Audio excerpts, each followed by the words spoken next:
ما جاء من أخبار رياضية هذا الأسبوع.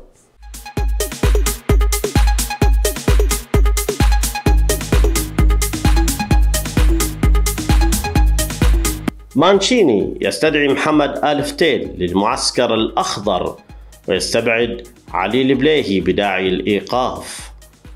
فيصل الأسمري لاعب المنتخب السعودي تحت 21 عاما لكرة القدم سيحل بدلا من المستبعد مصعب الجوير بالتشكيل الأساسي أمام كوريا الجنوبية السبت ضمن بطولة كأس اتحاد غرب آسيا الجارية في الأحساء.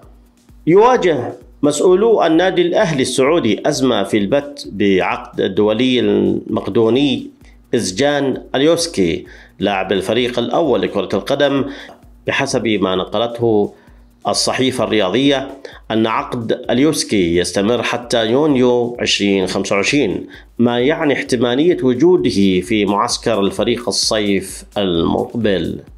أما عن مواعيد نصف نهائي كأس الملك، أعلن الحساب الرسمي لبطولة كأس خادم الحرمين الشريفين مواعيد مواجهات النصف نهائي المسابقة.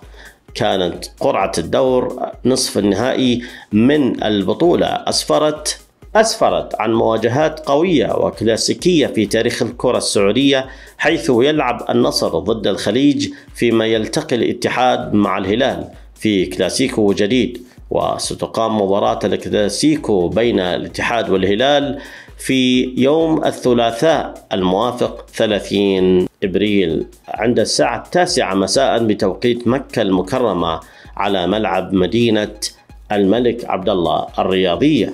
بينما يلعب النصر ضد الخليج يوم الأربعاء 1 مايو أيار عند التاسعة مساء بتوقيت مكة على ملعب الأول بارك، وأقصى الهلال التعاون، ووصل النصر على حساب الشباب، بينما تأهل الاتحاد متقلبا على الفيصلي فيما تجاوز الخليج منافسه أبها.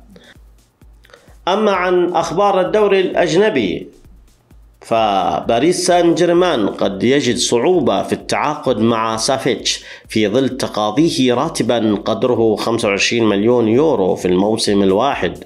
ريال مدريد يراقب حالة أرنولد مع ليفربول، اللاعب ينتهي عقده في يونيو 2025 ولا توجد أي نية لليفربول في بيع اللاعب.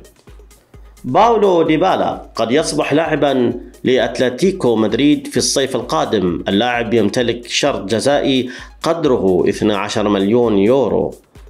أما لابورت عن ضم هالاند، لا نريد تشويه برشلونة، يقول رد إخوان لابورت رئيس برشلونة على الأنباء التي ربطت النادي الكتالوني بضم النرويجي إيرلينغ هالاند مهاجم مانشستر سيتي. وأجاب لابورتا على سؤال هل هناك لاعب قوي سيضم مثل هالاند قائلا أنتم تخلطون بين اللاعب الإعلامي واللاعب الذي يتناسب مع الفريق، سيتم إضافة لاعب أو لاعبين إلى الفريق وسيكونان جزءا من الفريق، مضيفا لا أرى الحاجة لإجراء استثمار يمكن أن يشوه ما نقوم ببنائه في برشلونة وأن يخل التوازن لدينا في العام المقبل. سنعود للحصول على دفعة بعودة جافي مرة أخرى، بالإضافة إلى وجود بيدري ودي يونغ. إلى هنا وصلنا وإياكم إلى ختام هذه الحلقة، لكم مني أطيب التحايا، والسلام عليكم ورحمة الله وبركاته.